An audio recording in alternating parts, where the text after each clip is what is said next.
자, 우리 하나님 말씀 볼 텐데요. 하나님 말씀은 프린트가 되어 있습니다.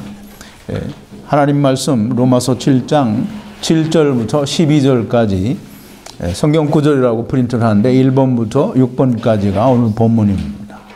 제가 한 절 읽고 여러분도 한 절 읽고 교독하겠습니다.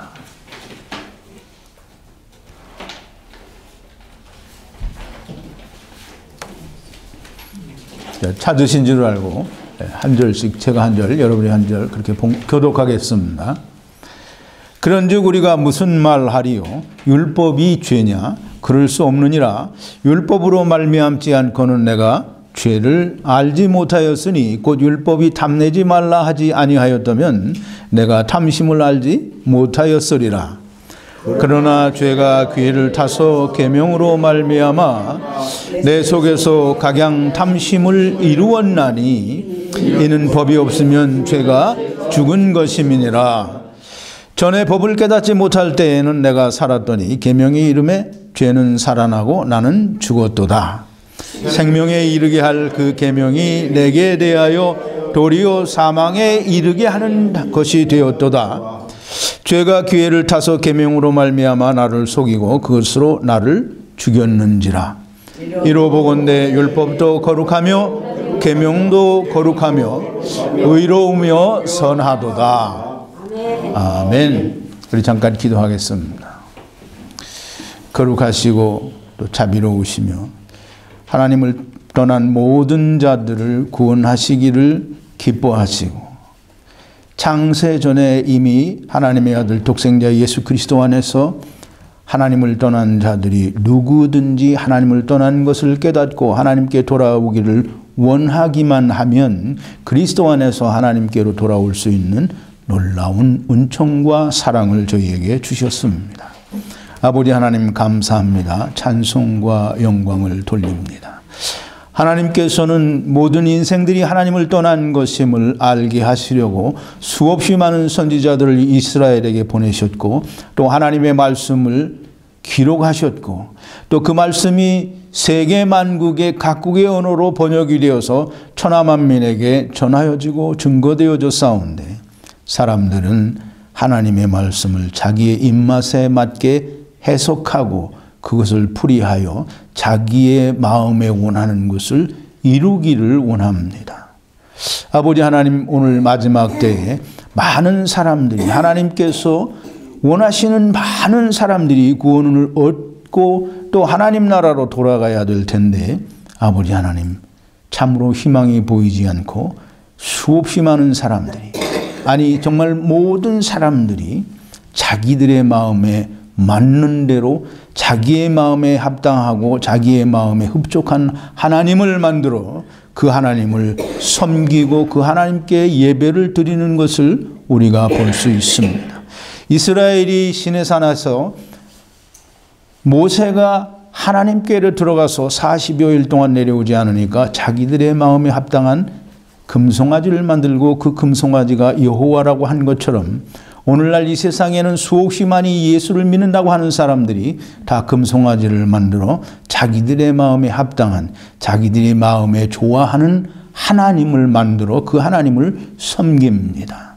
아버지 하나님, 우리가 오늘 하나님의 말씀을 묵상하고 대할 때에 그 하나님의 말씀 가운데에서 정말 하나님께서 우리에게 말씀하시고자 하는 참 진리와 복을 우리가 깨달을 수 있게 하여 주셔서 우리가 마땅히 잠깐 살다가 가는 이 세상을 마땅히 기쁜 마음으로 버리고 하나님의 나라를 우리가 덧입을 수 있는 은혜를 허락하여 주시옵소서.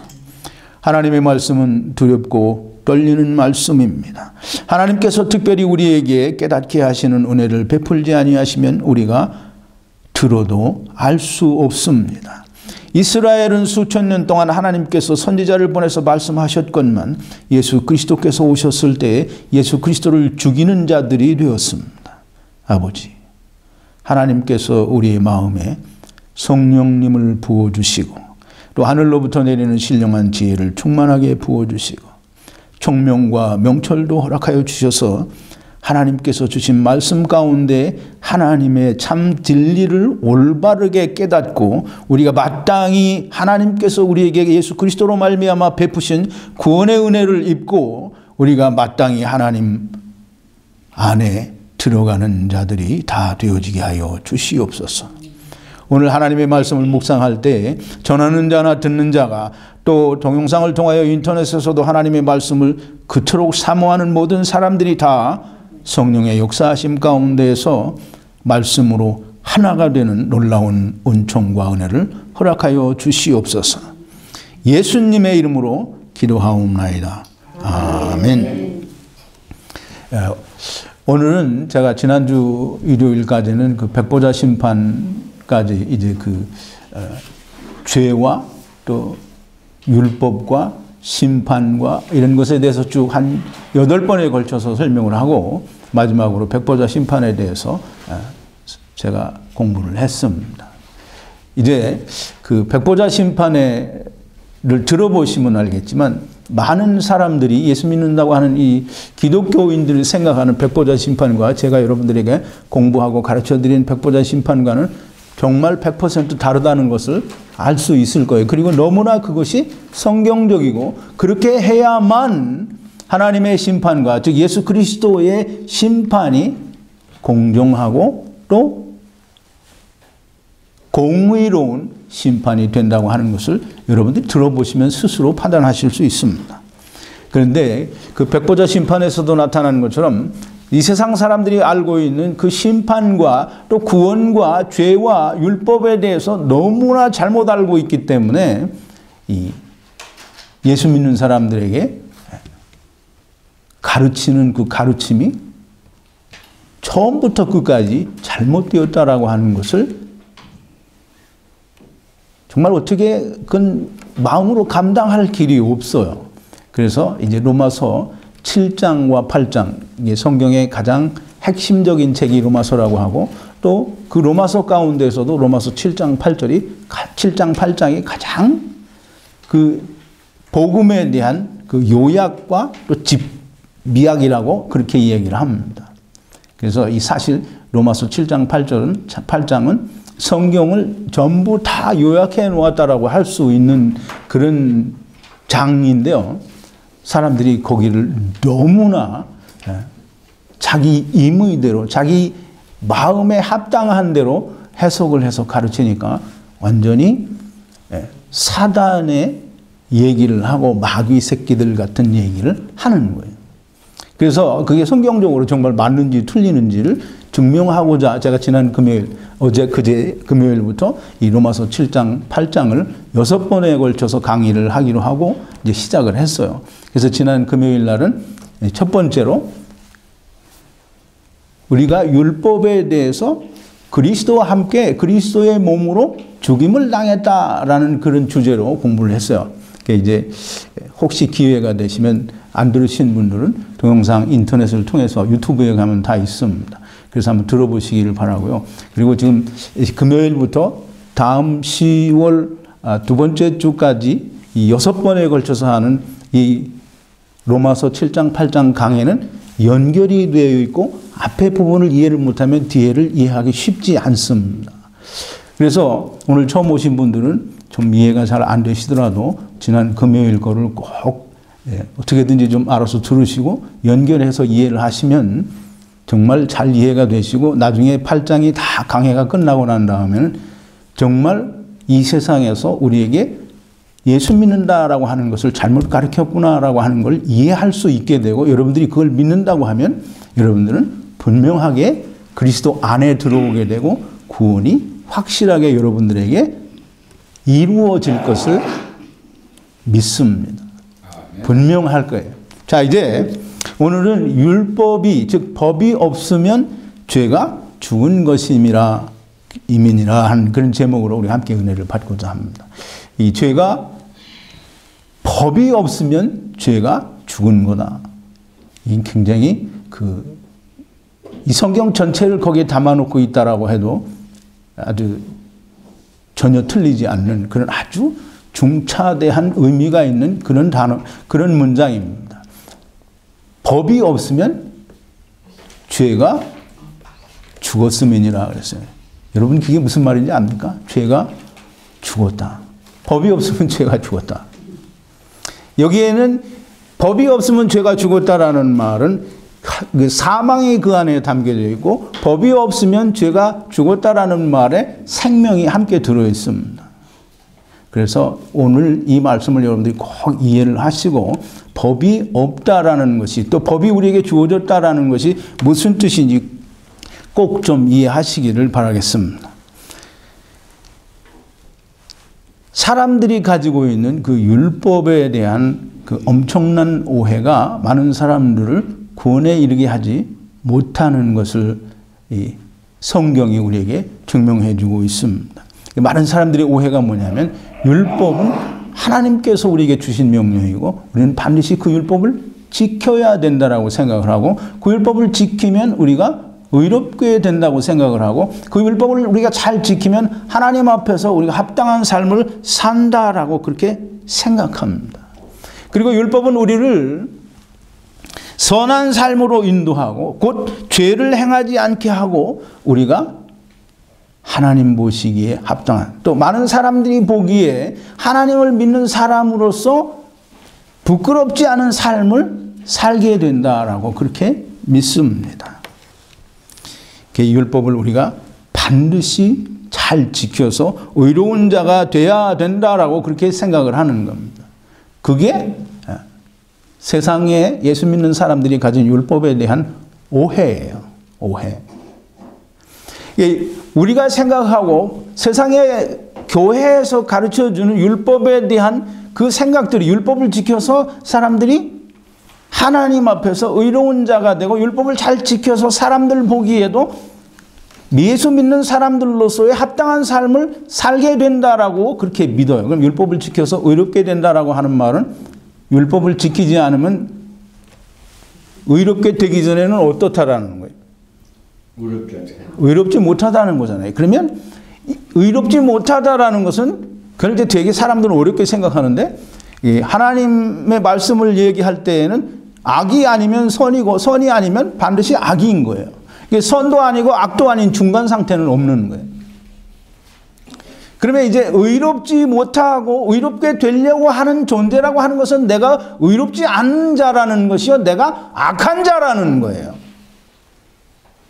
그러니까 율법을 지켜서 내가 어떤 선의의 삶을 살고 내가 하나님 앞에 의로운 자가 되고 사람들이 보기에도 합당한 삶을 선한 삶을 산다라고 하면 이미 율법을 가지기 전에 그때에는 이미 악한 자요 그때에는 의롭지 못한 자가 전제가 돼야 되는 거예요.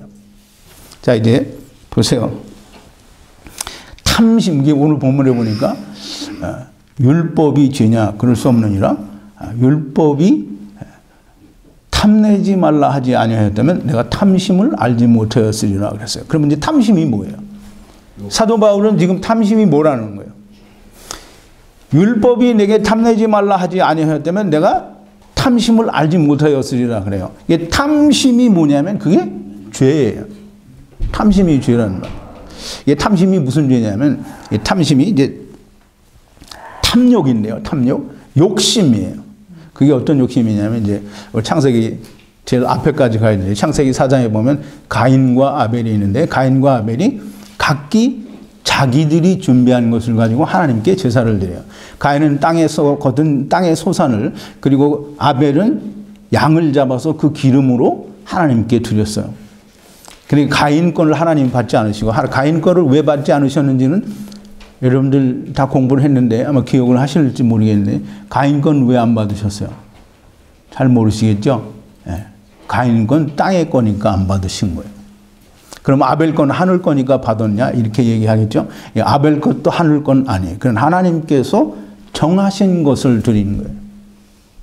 예, 거기에는 양의 첫 새끼라고 하는 것이 이제 하나님께서 정하셨다라는 뜻을 거기에 다 담고 있는데요. 그걸 지금 공부할 시간은 아니니까.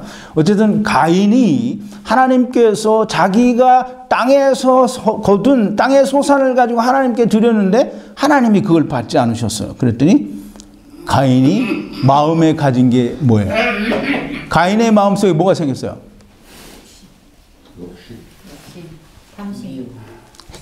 탐심이 생겼어요? 욕심이 생겼어요? 가인의 마음에 무슨 마음이 생겼냐면 결과가 뭐예요? 가인이 어떻게 했어요? 아벨을 죽였잖아요. 그러니까 이게 가인의 마음속에 뭐가 생겼냐면 동생을 죽이고 싶은 마음이 생겼어요. 그게 탐심이고 탐욕이에요. 욕심이에요. 그래서 그거를 이제 창세기 4장 7절에서 뭐라고 하냐면 한번 보세요. 프린트 제가 했는데요. 설교 관련 선고 1번인데요. 네가 선을 행하면 어찌 낯을 들지 못하게 하느냐. 선을 행치 아니하면 죄가 문에 엎드리느니라. 죄의 소원은 네게 있으나 너는 죄를 다스릴지니라. 제가 이 천지창조를 공부할 때 얘기를 했어요. 죄의 소원은 네게 있으나 너는 죄를 다스릴지니라.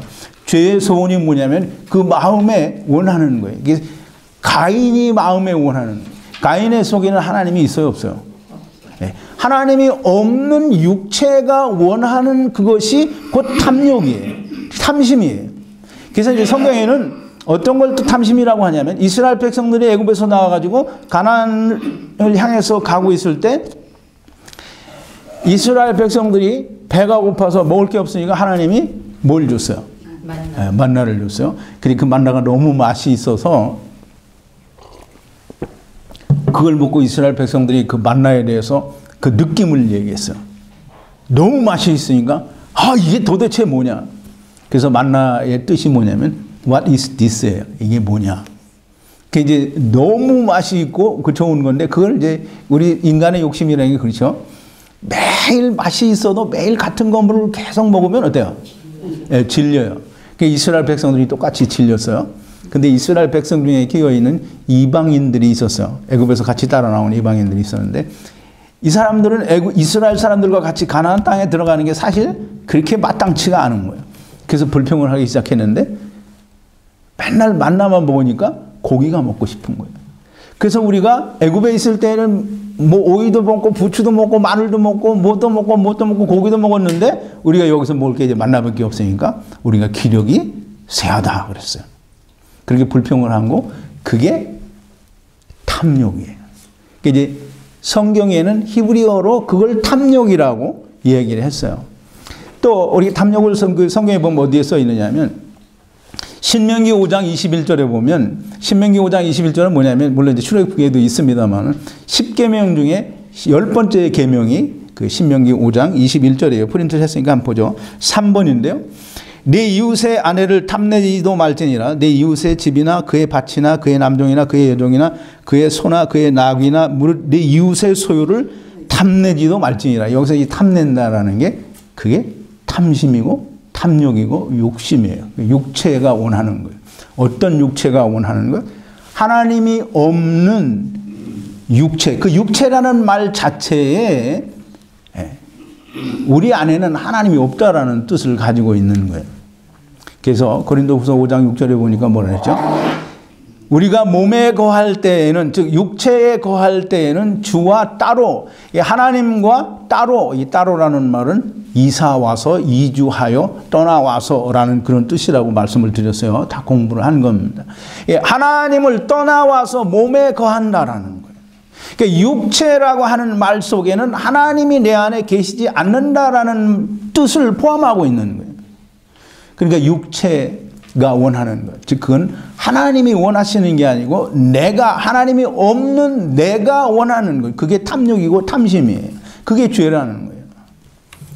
자 이제 이 탐심이 내 속에서 계명으로 말미암아 율법으로 말미암아 각양 탐심을 이루었다라고 얘기를 했어요. 이 탐심이 이루었다라는 말은 탐욕이 내 속에서 그게 존재한다라는 거예요. 그러니까 이제 이스라엘 백성들은 생각하기를 내 안에 어떤 마음이 있어도 다른 사람이 보지 못하잖아요. 그러니까 그것이 바깥으로 드러나서 행위로 나타나지 않으면 죄가 아니라고 생각을 했어요. 근데 성경에는 뭐라 그랬어요? 지금 조금 전에 읽은 신명기 5장 21절에 뭐라 그랬어요?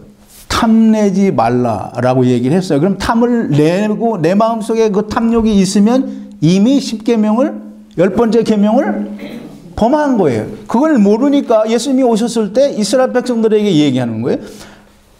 너희가 내 이웃을 사랑하라고 하는 말을 들었으나 나는 너에게 말하노니 네 원수를 사랑하라라고 말씀하시죠. 그 다음에 여자를 보고 마음의 음욕을 품으면 이미 마음의 간음을 했다라는 거예요. 그러니까 예수님은 그 율법에 없는 내용을 더 끄집어내서 거기다 더해주는 게 아니라 율법 안에 있는 걸 이 사람들이 보지 못하니까 그걸 설명해 주는 거예요. 탐내지 말라. 그 탐욕이라는 욕심이 내 안에 있는 것 그 자체가 죄란 말이에요. 그게 탐욕이고 그게 죄예요. 그것이 내 속에 계속 있는데도 불구하고 나는 그게 바깥으로 드러나지 않으니까 내가 죄가 없다라고 생각하는 게 이스라엘이고 오늘 현대를 사는 인생들의 마음이 그거예요. 내가 밖으로 드러나지 않으면 난 죄가 없는 거예요. 세상의 법은 그렇죠. 법을 어겨서 그게 행동으로 나타나지 않으면 처벌하지 않아요. 근데 이제 하나님의 법에 있어서는 그렇지 않은 거예요. 그 마음속에 있는 각종 각양 탐심이 내 안에 존재하고 있다라는 거예요. 그래서 율법이 그걸 하지 말라고 했으니까 그 모든 각종 탐욕이 죄로 드러나는 거예요. 그러니까 이제 율법이 없으면 죄가 없다가 아니고 법이 없으면 죄가 죽었다라는 거예요. 그 말은 무슨 말이냐면 법이 없으면 죄를 죄로 여기지 않는다라는 거예요. 그게 로마서 5장 13절인데요. 자, 이제 같이 보죠. 로마서 5장 13절인데 6번이에요. 죄가 율법이 있기 전에도 세상에 있었으나 율법이 없을 때에는 죄를 죄로 여기지 아니하느니라. 이 말은 법이 없으면 죄가 죽었다라는 말이요. 죄가 죽었다라는 말은 법이 없으면 죄를 죄로 깨닫지 못한다라는 말이에요. 그래서 죄가 법이 없으면 죄가 없다라는 말이 아니고 죄를 알지 못한다라는 거예요. 그래서 법이 가입을 한 것은 뭐냐면 죄를 드러나게 하고 깨닫게 하기 위해서 법이 들어왔다라는 거예요. 그래서 그걸 로마서 5장 20절에서 이렇게 얘기를 하죠.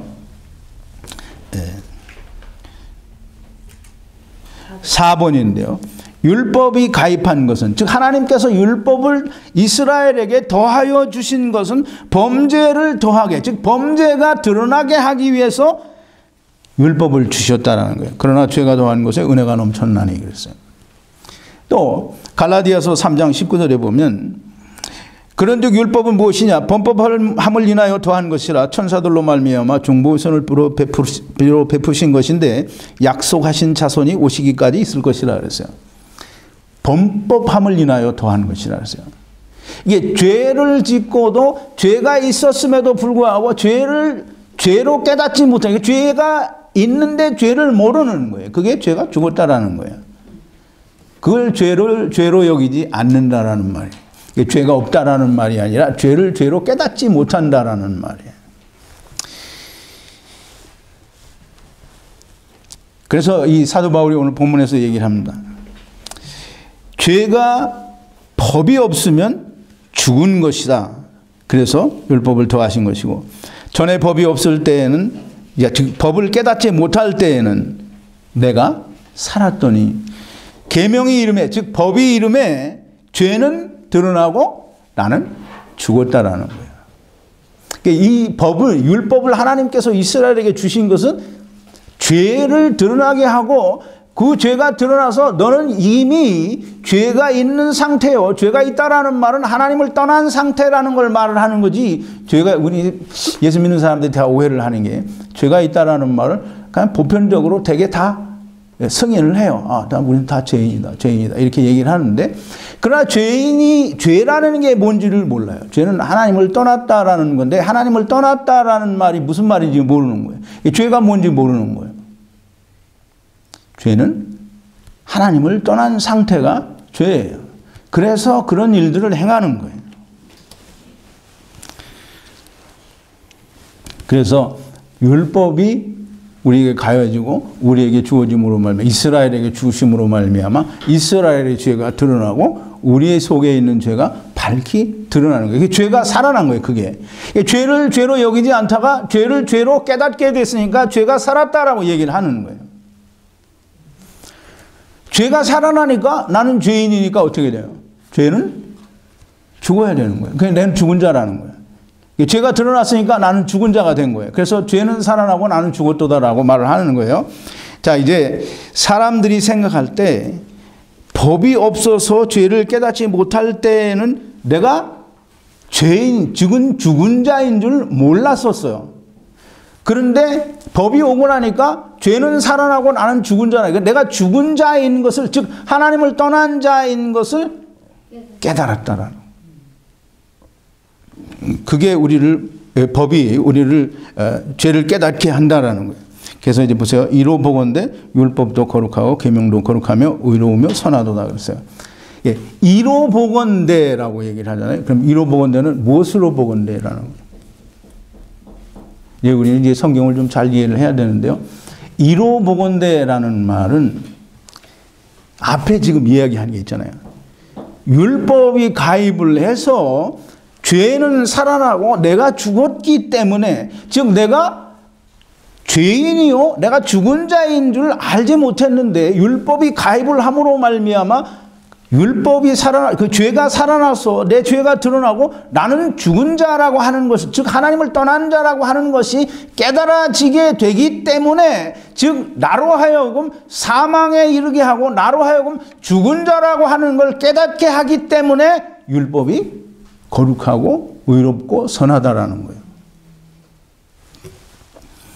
자, 이제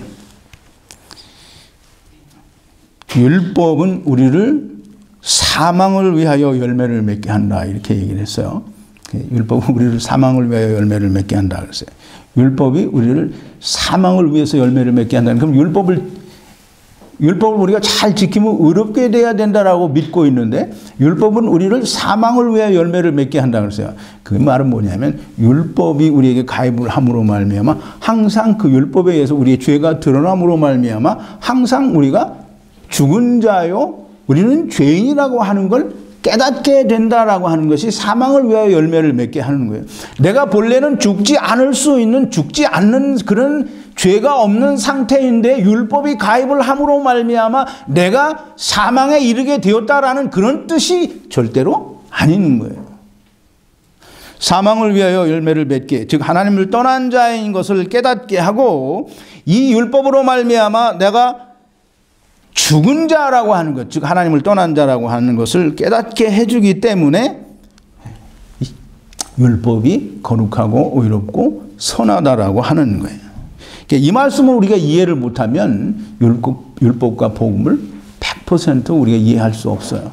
그러니까 사람들이 오해하는 것처럼 율법으로 말미암아 의롭게 된다고 생각을 하고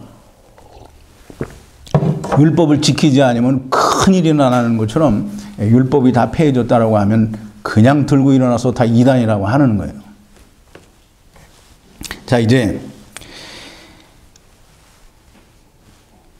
우리가 사망에 처해진 것, 즉 우리가 하나님을 떠난 자인 것을 깨닫게 하는 율법이 거룩하고, 이제 사도 바울은 그런 식으로 얘기하지 않았죠. 저는 여러분들에게 좀 좋게 이야기하니까 율법이 좋은 면으로 지금 설명이 됐어요. 왜? 우리 죄를 깨닫게 해주는 거니까. 근데 이제 이 사도 바울은 이 로마서 7장에서 어떻게 말을 했냐면 우리를 사망에 이르게 하는 율법이 왜 의롭고 거룩하고 선하냐 이 말이에요. 좀 말이 안 되죠. 우리를 사망에 이르게 한다고 하면 그건 선한 게 돼서는 절대로 안 돼요. 그런데 사망을 깨닫게 하고 우리가 하나님을 떠난 것을 깨닫게 하는 그것 때문에 율법이 거룩하고 의롭고 선하다라는 거예요. 자, 이제 우리가 좀 잘 이해를 해야 됩니다. 법이 없으면, 이게 오늘 설교 제목대로 법이 없으면 죄가 죽은 것이다 라는 말이 제가 처음에도 설명을 드렸지만 너무너무 중요한 말인데, 법이 없으면 죄가 죽은 것이다 라는 말은 사망에도 적용이 되고 생명에도 적용이 돼요.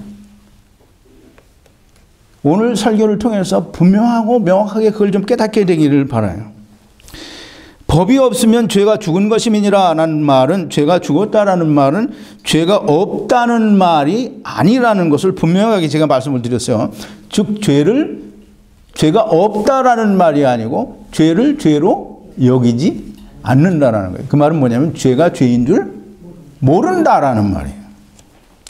그럼에도 불구하고 여전히 죄가 죄인 줄 모르는 상태에서도 여전히 사람은 죽어요. 그게 이제 로마서 5장 14절인데요.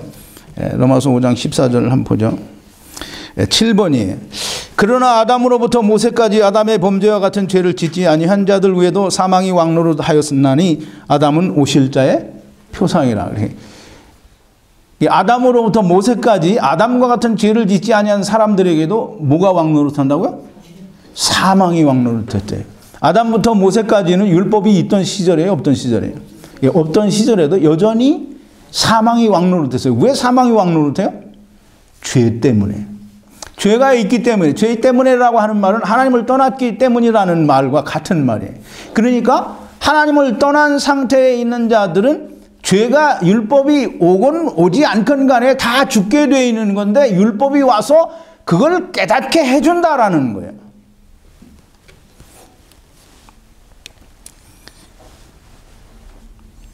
사람들이 오해를 하는 게 그 율법이 없을 때에는 우리가 죄도 없고 우리가 죽지 않는다라고, 율법이 와서 우리의 죄를 드러나게 했기 때문에 우리가 죽지 않아도 되는데 죽게 되었다라는 그런 의식을, 그런 느낌을 가지고 있어요. 그러니까 그게 너무나 잘못된 생각인 거예요. 의식적으로, 지식적으로 그것을 분명하고 명확하게 분별하고 이해할 수 있어야 됩니다. 율법이 우리에게 가입하지 아니하였어도 우리는 여전히 죽을 수밖에 없는 죄인이라고 하는 걸 알아야 돼요. 율법이 가입을 했기 때문에 내가 죽는 게 아니고 내가 죽은 자라고 하는 걸 깨닫게 하기 위해서 율법이 가입이 되었다라고 하는 걸 알아야 돼요. 이제 다시 한번 율법이 우리에게 주어진 이유는 하나님께서 특별히 우리에게 너희는 다 하나님을 떠난 죄인들이라고 하는 걸 알게 하시기 위해서, 깨닫게 하시기 위해서 율법을 주신 것이에요. 그래서 사도 바울이 말하는 거예요. 율법이 내게 탐내지 말라 하지 아니하였다면 내가 탐심, 곧 죄를 알지 못하였으리라 하는 거예요. 율법이 나에게 탐내지 말라고 했기 때문에 내가 죄라는 걸 알게 되고 그걸 깨닫게 되었다라고 하는 거예요. 이 사람들이 보세요. 이 법이 없을 때에는 내가 남의 물건을 내가 슬쩍 가져와도 법이 없어요. 그걸 처벌할 법이 없어요. 이게 이제 우리가 한국에 보면, 미국에는 이제 본래부터 그런 게 잘 처음부터가 아니라 오래전부터 그게 없어졌는데, 이 간통을 하면 미국에는 간통죄가 있어요, 없어요? 네, 없어요. 한국에도 그게 있었다가 없어졌어요. 그러면 이제 간통을 해도 그걸로 처벌할 수가 없어요. 그러니까 간통을 하면 안 된다라고 법을 만드니까 간통을 하면 안 되는 거예요. 그러니까 뭔가 우리가 남의 물건을 소유하고 싶은 마음이 내 속에 있는데 그것이 하면 되지 않는다라는 그런 법이 없기 때문에 그렇게 해도 내가 잘못됐다라고 생각하지 않는 게, 그게 율법이 있기 전에 나예요. 근데 율법이 오니까 내가 남의 걸 가져오면 안 되는 거예요. 그런 마음을 먹어도 안 되는 거예요. 그래서 율법은 우리가 가지고 있는, 우리 속에 있는 탐심, 즉 우리 속에 있는 죄를 깨닫게 하는 거예요. 죄를 깨닫는 것은 우리가 가진 탐심이, 아까 제가 설명을 드렸어요. 탐심은 뭐냐면 하나님이 내게 주셔서 가진 마음이 탐심이 절대 아니에요. 탐심은 하나님이 없는 상태에서 내 육체가 원하는, 내 육체가 이끄는 어떤 마음, 탐욕스러운 원하는 것, 그게 탐심이에요. 하나님이 있는 상태에서 내가 원하는 그것이 아니에요. 하나님이 내 속에 있는 상태에서 내가 원하는 건 하나님이 원하는 것이 내가 원하는 게 아니에요. 우리 그걸 잘 이해를 해야 됩니다. 이해가 안 되면 오늘 말씀이 다 도루묵일 겁니다. 자, 이제 도둑질하지 말라고 하는 법이 가입을 함으로 말미암아 내 속에 있는 탐욕이 드러나지 않게 되었고, 그것이 드러나는 것은 반드시 죄로 드러나고, 이미 그것을 마음에 가진 것만으로도 하나님의 말씀을 범한 게 되는 거예요. 탐내지 말라 하는데 이미 그 마음속에 탐욕이 있잖아요. 그러면 율법을 범한 거예요. 그런데 그게 죄라는 말이에요. 그 죄가 드러났잖아요. 죄를 드러나게 하여서 그 죄가 왜 내 안에 있느냐 하면 내가 원하는 거기 때문에 하나님을 떠났으니까 내가 존재하는 거예요. 하나님을 떠나지 않은 존재는 내가 존재하지 않아요. 즉 다시 말해서 하나님을 떠나지 않은 자는 우리와 같이 육체가 없다라는 거예요. 이제 물론 제가 이렇게 말씀을 드리는 것은 천지창조를 다 이해를 해야 이해를 할 수 있는 그런 말씀인데요. 어쨌든 우리가 몸에 거한다라고 하는 말은 하나님께서 우리 안에 하나님의 영을, 즉 우리의 영, 이게 소위 교인들이 말하는 영혼이라고 하는데 사실 영혼은 아니고 그게 다 영이에요. 영을 하나님께서 우리에게 우리의 것, 우리의 영을 불어넣어 주셔서 하나님의 처소, 즉 하나님의 집을, 천사의 몸, 그게 이제 하나님의 처소, 하나님의 집인데 그걸 싫다고 버리고 나온다고 하니까 하나님께서 그러면 더 나가라고 하고 땅을, 육신의 장막집을 집어서 거기에 넣어주는 게 그게 우리의 몸이에요. 그래서 하나님과 본래 하나인 존재들은 내가 존재하지 않아요. 내가 존재하는 것, 그 육체가 존재한다라고 하는 그 말은 하나님을 떠났다라는 말을 그 안에 담고 있는 거예요. 그러니까 하나님을 떠난 자의 마음속에 가진 그 욕심과 원하는 것은 탐심이요, 탐욕이요, 하나님이 원하는 것이 아니라 내가 원하는 거라는 거예요.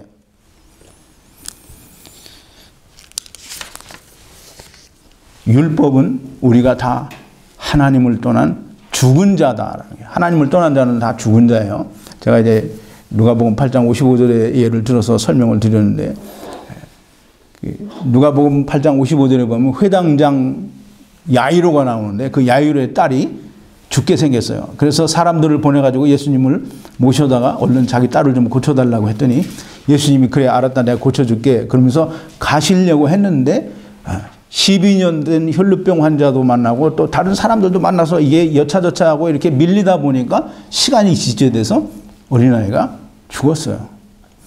그랬더니 회당장 야이로의 측근들이 말하기를 너의 아이가 죽었으니 이제 선생을 더 이상 괴롭게 하지 말라 그랬어요. 예수님이 뭐라 하냐면 죽은 것이 아니라 잔다. 그러면서 이제 가셔서 아이를 살렸어요. 그때 누가복음 8장 55절에 뭐라고 하냐면 아이가 살아나는데 어떻게 해서 살아나냐면 영이 돌아와서 살았어요. 그러면 이제 애가 죽었을 때는 영이 돌아왔으니까 그 안에 있던 영이 어떻게 된 거예요? 예, 나간 거예요. 영이 나가서 아이가 죽는 거예요. 그럼 영이 돌아오니까 아이가 살아나는 거예요. 이제 우리 안에는 다 우리의 영이 우리 오은, 영어로 말하면 나의 오은 영이 다 자기 안에 있는 거예요. 근데 그 영은 하나님과 관계가 끊어진 거예요. 그래서 그걸 죽은 거라고 하는 거예요. 성경에서는 우리가 다 죽은 자다라고 얘기할 때 육체가 죽은 자를 죽은 자라고 얘기하지 않아요. 영이 죽은 자를 다 죽은 자라고 하는 거예요. 그래서 살아있는 육체가 있는 그런 생명체라고 하더라도 성경에서는 많은 경우에 죽은 자라고 얘기를 하는 거예요. 뭐가 죽었어요? 영이 죽었다라는 거예요. 자, 이제 보세요. 우리가 그 영이 죽은 자인 것을 깨닫게 하기 위해서 우리가 살아서 이렇게 돌아다니는데 육체가 죽은 자인 걸 깨닫게 한다는 말이 안 되잖아요. 영이 죽은 자인 것을 깨닫게 하기 위해서 하나님이 율법을 주신 거예요. 자, 보세요. 여러분들이 이제 그 이유를 좀 잘 알아야 됩니다. 하나님께서 우리가 죽은 자인 걸 깨닫게 하기 위해서 율법을 주셨어요. 그러니까 왜 죽은 자인 걸 깨닫게 하실까요?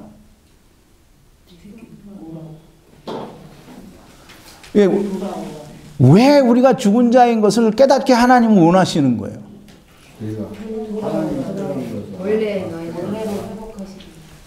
그게 이제 다 맞는 말씀인데요. 다 맞는 말이에요. 우리가 내가 죽은 자인 걸 알아요. 그러면 내가 죽었다라고 이제 육체가 안단 말이에요. 그러면 이제 죽었으면 어떻게 하고 싶어요? 살고 싶죠? 그게 살 길을 찾으라고 율법을 주신 거예요. 너는 죽은 자라는 걸 깨달았고 너는 살 길을 찾으라는 거예요. 근데 이제 보세요. 죽은 자인 걸 깨닫고 너희는 살 길을 찾으라고 하나님께서 이스라엘에게 율법을 주셨어요. 근데 율법을 받은 이스라엘은 예수 그리스도 살 길이 왔는데 예수 그리스도를 살 길을 어떻게 했어요? 십자가에 못 박아 죽여버리잖아요. 그죠? 그러니까 수천 년 동안 하나님의 말씀을 들었어도 개뿔을 못 알아 처먹는 거예요. 그러니까 예수님을 때려 죽이는 거잖아요. 십자가에 나가. 오늘날도 똑같아요. 하나님 말씀을 올바로 이해하지 못하면 하나님의 참 진리의 말씀이 들려줘도 귓구녕으로 듣고 이쪽으로 날려버리고 믿지를 않는 거예요. 그리고 맨날 손가락 까꾸로 쳐들고 나를 욕을 하는 거예요.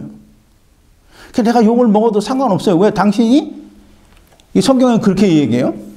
내가 하나님의 말씀을 할 말을 하지요. 그걸 듣지 않는 사람들은 자기의 벌을 자기 머리 위에 쌓는 거예요. 나는 그것도 원치 않지만 좀 왜 그렇게 하느냐고. 말이 맞는 것 같고 말 같은 소리를 했으면 좀 들어야 될 거 아니냐고. 그게 이제 예수님도 이스라엘 백성에게 얘기하는 거예요.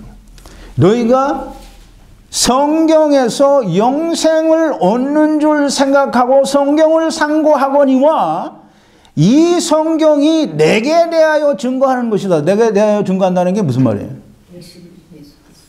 이 성경이, 즉 율법이, 구약 성경이 예수님께 대하여 증거하는 거예요. 율법은 뭘 깨닫게 한다고 그러죠?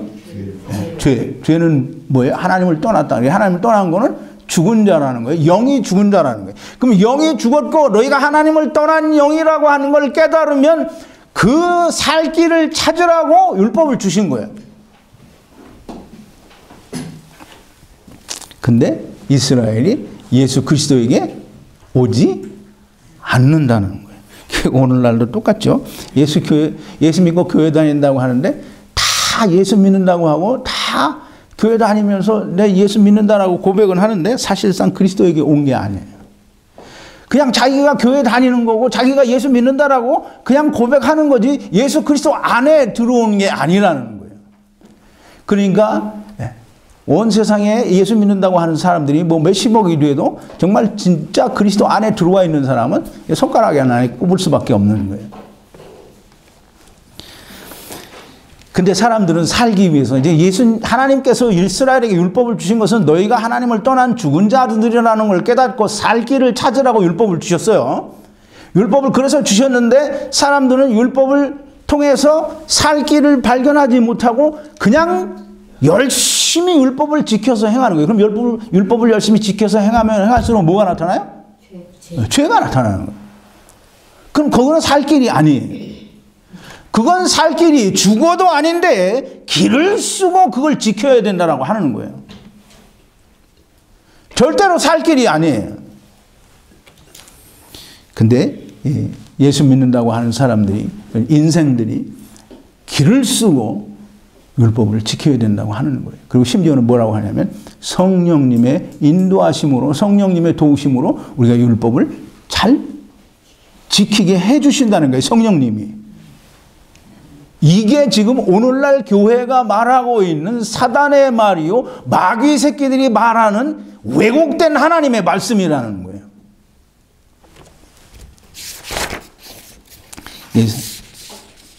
이제 성경을 우리가 그래 좀 보편화된 어떤 상식적인 걸 가지고 이해를 해야 돼요. 그럼 살 길이 어디 있어요? 살 길은 누구예요? 살 길을 찾으라고 율법을 줬어요. 그러니까 율법 안에 살 길이 있어요, 없어요? 없어요? 있어요. 율법.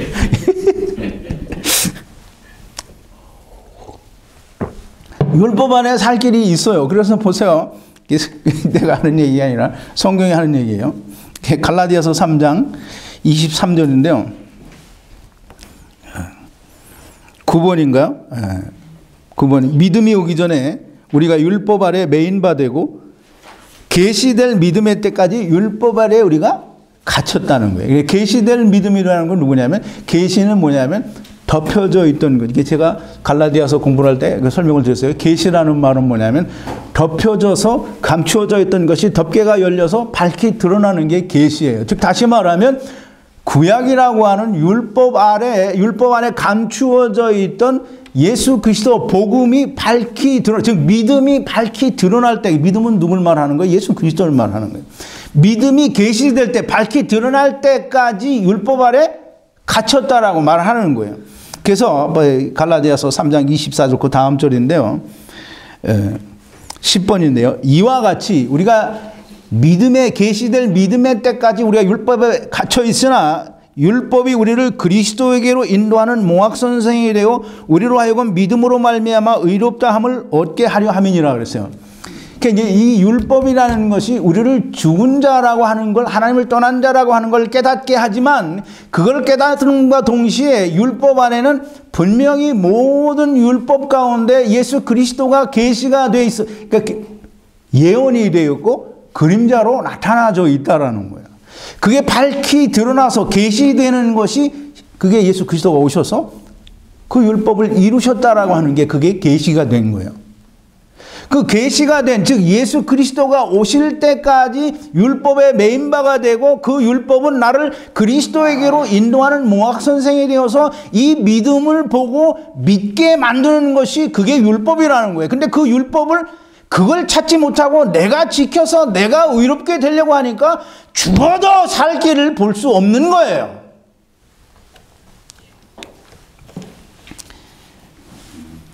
우리가 이 율법, 그러니까 우리는 이제 여러분들이나 저는 이방인들이에요.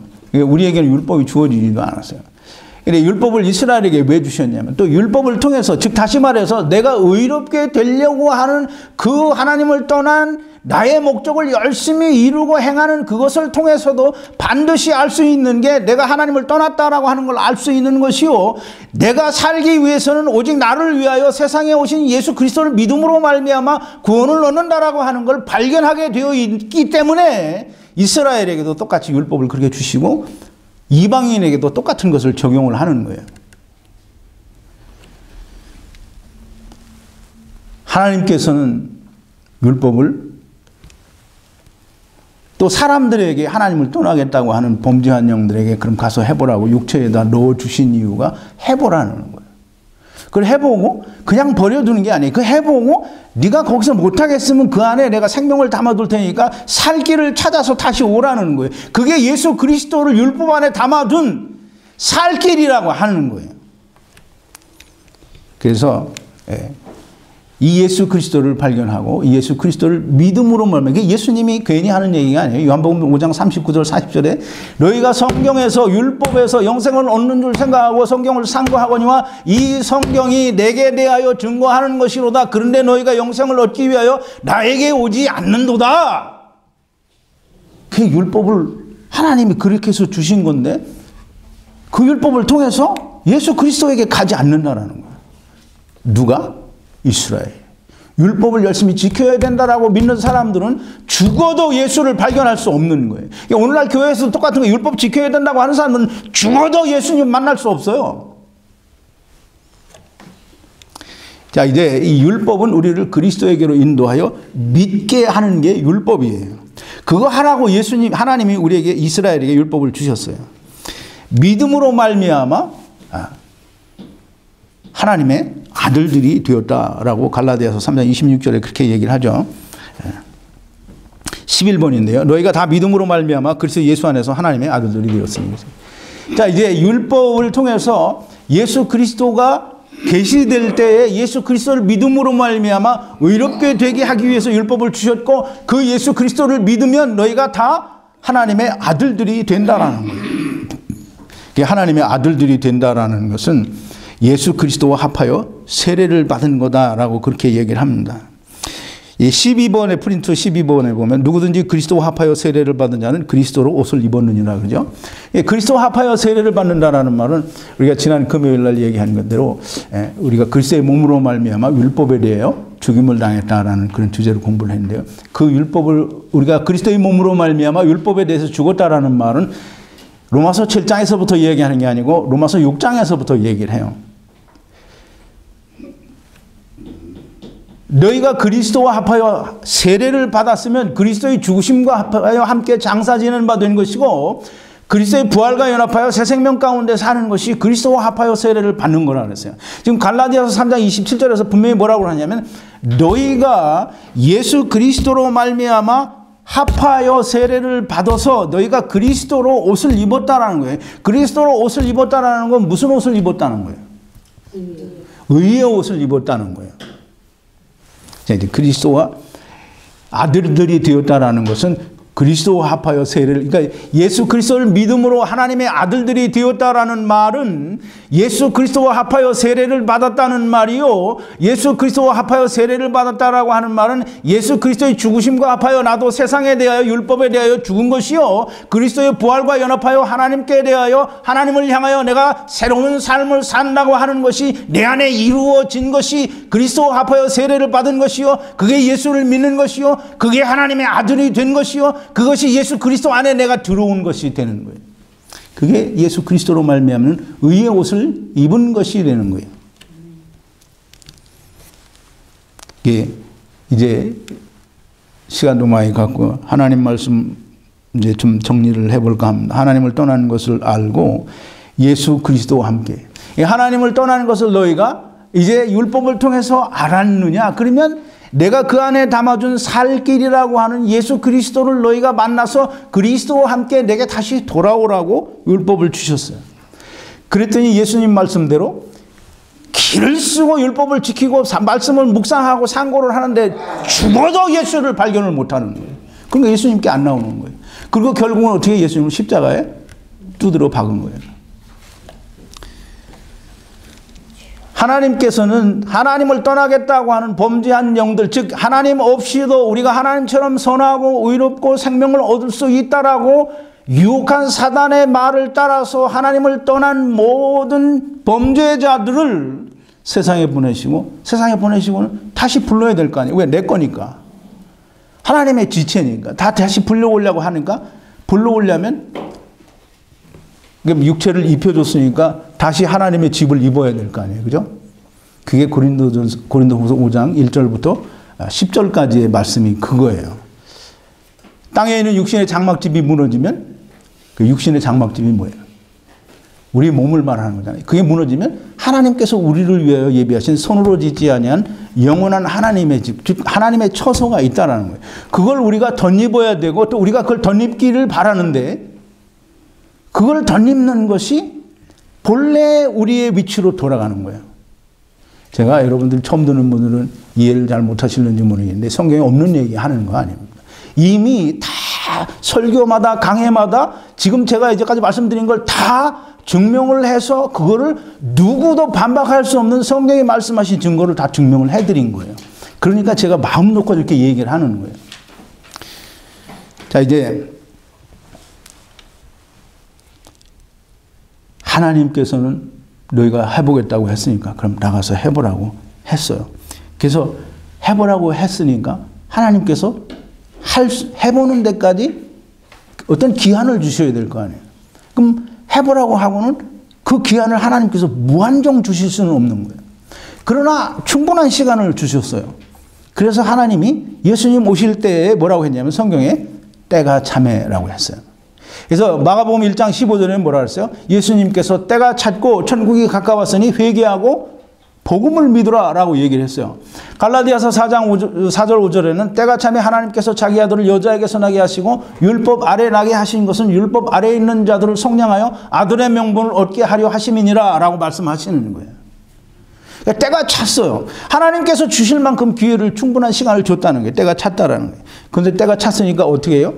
하나님께서도 하나님 없이 해보겠다고 했으니까 하나님을 떠나서 육신 가운데 거하게 하셨으므로 육신 가운데서 하나님 없이 열심히 해보라는 거예요. 근데 해보는데 하나님께서는 분명히 못할 걸 알아요. 그래서 못할 때까지 기다리는 거예요. 나 못하겠으니까 하나님 나를 어떻게 좀 살려주세요 라고 할 때까지 기다리는 거예요. 그게 뭐냐면 이스라엘이 애굽에 갇혀서 하나님께 부르짖을 때 하나님이, 이 사람들이 하나님은 전지전능하다라고 말하면서 하나님은 이스라엘이 부르짖으니까 그때 듣는 줄 알아요. 하나님은 다 알아요. 처음부터 부르짖기를 기다리신 거예요. 때가 차서 부르짖을 때까지 기다리시고 부르짖으니까 그걸 들으셨다고 하고 이스라엘과 하나님께서 아브라함에게 약속하신 약속을 기억을 하고 모세를 보내는 거예요. 하나님께서는 이미 다 아셔요. 할 수 없는 거 알아요.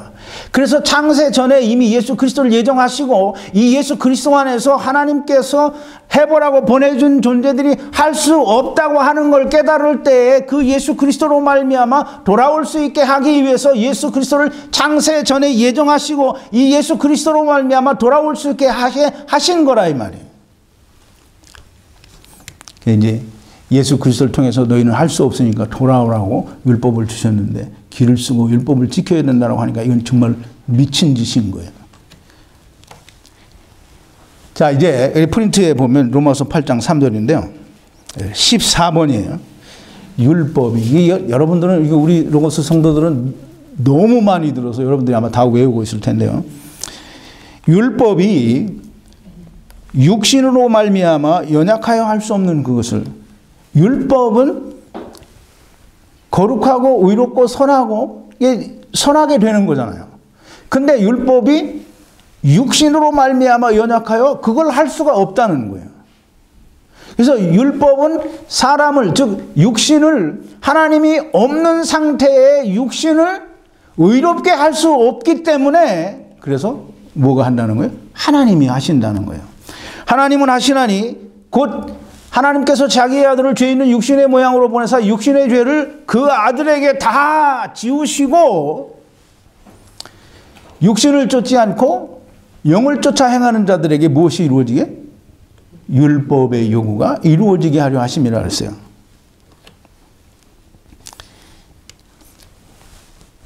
우리가 육체에 거할 때에는, 몸에 거할 때에는 하나님을 떠나서 우리가 이 땅에 거하는 존재들이기 때문에 율법으로 우리가 의롭게 될 수 없다는 거예요. 그래서 그걸 하나님이 아시기 때문에 하나님께서 창세전에 예수 그리스도를 예정하셨고 그 예정하신 대로 예수 그리스도를 보내셔서 예수 그리스도로 말미암아 모든 죄를 다 짊어지게 하시고, 그걸, 이게 굉장히 중요한 건데요, 육신을 쫓지 않고 영을 쫓아 행하는 자들에게, 이 사람들이 세상의 교회 목사들이나 기독교인들이 다 가르치기를 그렇게 하는 거죠.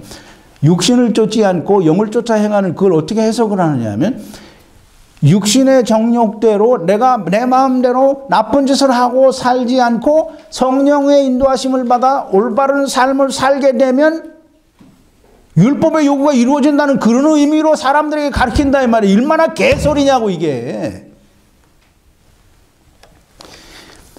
내가 율법을 지켜서 의롭게 되려고 하는 것은 절대로 이룰 수가 없으니까 하나님께서 예수 그리스도로 말미암아 모든 것을 다 짊어지게 하시고 그걸 믿기만 하면 그게 영을 쫓아 행하는 거예요. 믿기만 하면 하나님의 자녀가 되게 하신다라는 거예요. 율법의 요구가 이루어지게 하신다라는 거예요. 그랬는데 사람들은 뭐예요? 율법을 내가 길을 쓰고 지켜야 된다는 거예요.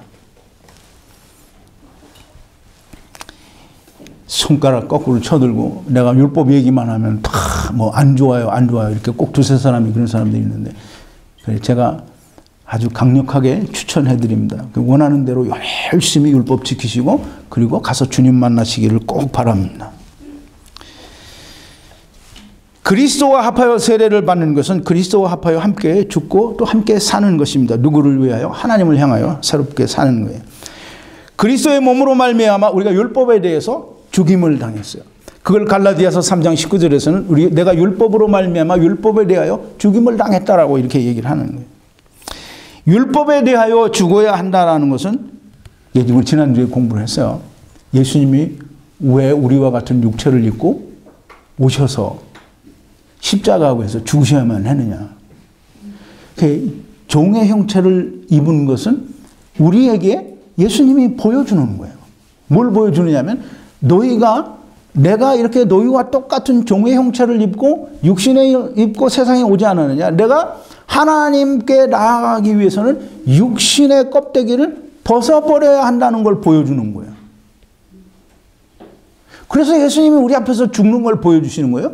그러니까 너희도 나를 따라서 너희 십자가를 지고 오라는 거예요. 그렇게 하지 않으면 나를 따르는 일에 너희가 합당치 않다는 거예요. 그러니까 너희도 죽으라는 거예요. 예수 그리스도를 믿는다라는 말은 우리도 예수님처럼 죽으면 예수님처럼 산다라는 게 예수 믿는 거예요. 예수 그리스도께서 육신을 입고 종의 형태를 입고 세상에 오신 것은 너희가 나와 같이 하나님의 나라를 떠나서 종의 형체를 육신을 입었다라고 하는 걸 보여주는 것이요, 동시에 이렇게 육신을 벗어야 너희도 생명을 얻는다는 거예요. 이제 사람들은 예수 그리스도께서 부활하신 걸 다 육신만 가지고 얘기를 하는데, 예수님이 말씀하시는 부활은 육체의 부활만을 이야기하는 게 아니라 그보다 근본적인 부활은 살리는 것은 영이니 육은 무익하다라는 말씀이에요. 그런데 하나님께서는 무익한 육이라도 버리지 아니하시고 죽을 몸도 살려주신다라고 분명하게 로마서 8장에서 얘기를 하고 있어요. 예수 그리스도께서 육신을 입고 세상에 오셔서 우리에게 보여주신 것은 그건 뭐냐면 너희도 이렇게 육신을 벗어야 된다는 거예요. 곧 나와 같이 죽어야 된다는 거예요. 그래서 예수 그리스도를 믿는 것은 예수 그리스도와 합하여 함께 죽고 함께 부활하는 거라고 성경은 말을 하고 있는 것이요, 예수 그리스도의 몸으로 말미암아 너희가 육체에 대하여 율법에 대하여 죽임을 당했다라고 로마서 7장 4절에서 그렇게 우리에게 설명하고 있는 거예요. 즉 율법과 죄, 즉 하나님을 떠난 상태에서 벗어나려면 우리가 장막집을 벗는 것밖에는 방법이 없어요. 그래서 그 장막집을 벗으라고 예수님이 우리에게 와서 보여주신 것이고, 이 예수 그리스도와 함께 돌아가는 길이 아니면 하나님께 돌아갈 수 있는 길은 전혀 없는 거예요. 그래서 내가 예수 그리스도 잘 믿고 교회생활 열심히 하고 내가 봉사 잘하고 뭐 11조 잘하고 안식일 잘 지키고 뭐 잘하고 다 잘해서 신앙이 이 세상에서 큰 복을 받고 잘 살다가 천국 간다. 그건 정말 개소리인 거예요. 예수 그리스도께서 율법을 이루신 것, 즉 율법에 대하여 죽으신 것은 예수 그리스도 안에 있는 자들, 예수 그리스도 안에 있다라는 말을 잘 이해를 해야 되는데요. 다음 주 금요일 날 예수 그리스도 안에 있다라는 말에 대해서 좀 더 자세히 설명을 드릴게요. 예수 그리스도 안에 예수 그리스도 안에 있어야만 율법을 이루신 예수 그리스도의 율법의 요구가 내게도 이루어지는 것이지, 그냥 예수 그리스도 안에 들어가지 않고 나는 그냥 교회 열심히 다닌다고 예수 그리스도께서 이루신 율법의 요구가 나한테 이루어지는 게 아니에요. 그래서 성경에서 말하는 그리스도 안에 너무나 중요한 얘기예요. 그래서 요한복음 17장에 보면 예수님이 뭐라 그러죠? 하나님께 기도하실 때 아버지와 내가 하나인 것처럼 저들도 우리와 같이 하나가 되게 해달라고 그래요. 근데 어떻게 하나가 되냐면 내가 저들 안에 저희가 내 안에, 아버지께서 내 안에 계심으로 우리가 하나가 되게 해달라는 거예요. 이 안에 들어간다고 하는 건 얼마나 중요한 얘기인지 몰라요. 그러니까 내가 안에 들어가지도 않고 밖에 그냥 교회만 열심히 다니면서 내가 예수 그리스도 안에 있는 것으로 착각하면 절대 오산이에요. 그건 하나님과 전혀 상관이 없는 사람인 거예요. 율법이 거룩하고 의롭고 선하다고 하는 것은 내가 지켜서 의롭게 되기 때문에 거룩하고 의롭고 선하다라고 하는 것이 아니고, 죄가 드러나서 하나님을 떠난 죄인인 것을 알게 만들어 살 길을 찾게 만들고, 살 길을 찾을 때에 그 안에 담겨진 예수 그리스도를 만나게 하시고, 또 그 예수를 만나서 믿음으로 의롭게 되고 영생에 이르게 하게 만들기 때문에 율법이 거룩하고 의롭고 선하고 그런 거예요. 즉 첫 번째로는 율법이 내가 하나님을 떠난 죄인, 즉 죽은 자다라고 하는 걸 깨닫게 하기 때문에 거룩하고 의롭고 선한 거예요. 그 뒤에 두 번째는 이 율법이 내가 예수 그리스도를 만나게 만들기 때문에, 이 유대인들처럼 예수 그리스도에게로 나오지 못하면 자기들과는 상관이 없는 말씀이 되겠죠. 그런데 예수 그리스도 안에 들어오게 되면 율법은 정말 우리로 생명을 얻게 하는 그런 거룩한 선한 법이 됩니다. 그런데 이제 보세요. 이렇게 율법이 거룩하고 또 의로우며 선한데 왜? 그 율법에 대해서 죽어야만 하느냐. 즉 다시 말해서 율법에 대해서 죽었다는 말은 이제 갈라디아서 6장 14절에 보면 사도 바울이 자기 그렇게 고백하잖아요. 내가 그리스도의 십자가에 이면 자랑할 것이 없으니 내가 세상이 나에 대하여 십자가에 못 박힌 바가 되고 또 내가 또 세상에 대하여 그렇다라는 거예요. 즉 다시 말해서 내가 율법에 대하여 그리스도의 몸으로 말미암아 죽임을 당했으면 율법은 나에 대하여 하나님을 향하여 살아있는 나에게는 율법이 죽은 자가 되는 거예요. 그러니까 왜 이 율법을 우리가 향해서 예수님께서 죽으신 것처럼 우리가 죽어야만 하고 또 그렇게 해서 율법을 죽은 자로 만들어야, 즉 다시 말하면 폐하여야만 되느냐 이거예요. 이게 폐하여진다고 하니까 사람들이, 이게 제가 이 말을 할 때마다 사람들이 오해를 하는데, 그냥 천하만민 모든 사람들에게 율법은 일률편파적으로 폐하여진 줄로 생각을 해요.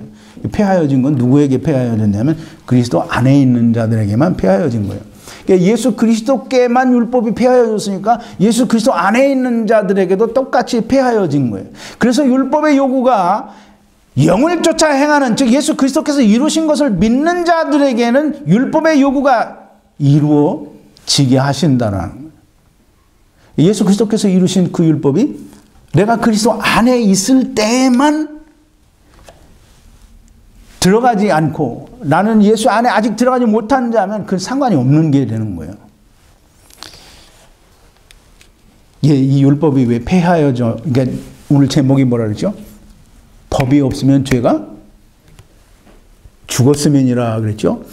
법이 없으면 죄가 죽었다라는 말은 사망에 이르는 말이기도 하고 또 생명에 이르는 말이기도 하다라고 제가 말씀을 드렸어요. 근데 이 생명에 관한 것을 이제 다음 금요일 날 제가 다시 설명을 드리겠습니다.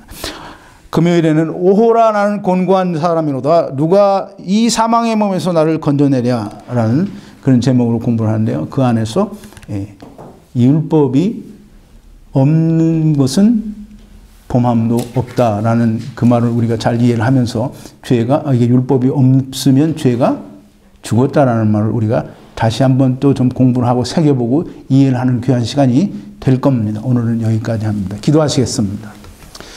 거룩하신 여호와 아버지 하나님, 감사와 찬송과 영광을 돌립니다.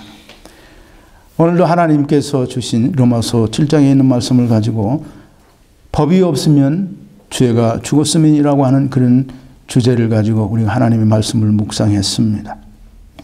아버지 하나님, 우리는 다 미련하고 강팍하고 우리의 마음에는 항상 우리가 가진 그것이 너무나 가득 차서 하나님의 말씀이 들어오지 않습니다. 아버지 하나님, 참으로 저에게 강팍한 마음을 다 버리게 하시고 오직 하나님의 참 진리의 말씀이 내 속에서 아버지 죄와 사망의 법을 밀어내고 생명의 성령의 법이 온전하게 기록되어져서 우리가 생명에 이르는 자들이 다 되어질 수 있도록 하나님의 역사하시고 인도하여 주시옵소서. 예수님의 이름으로 기도하옵나이다. 아멘.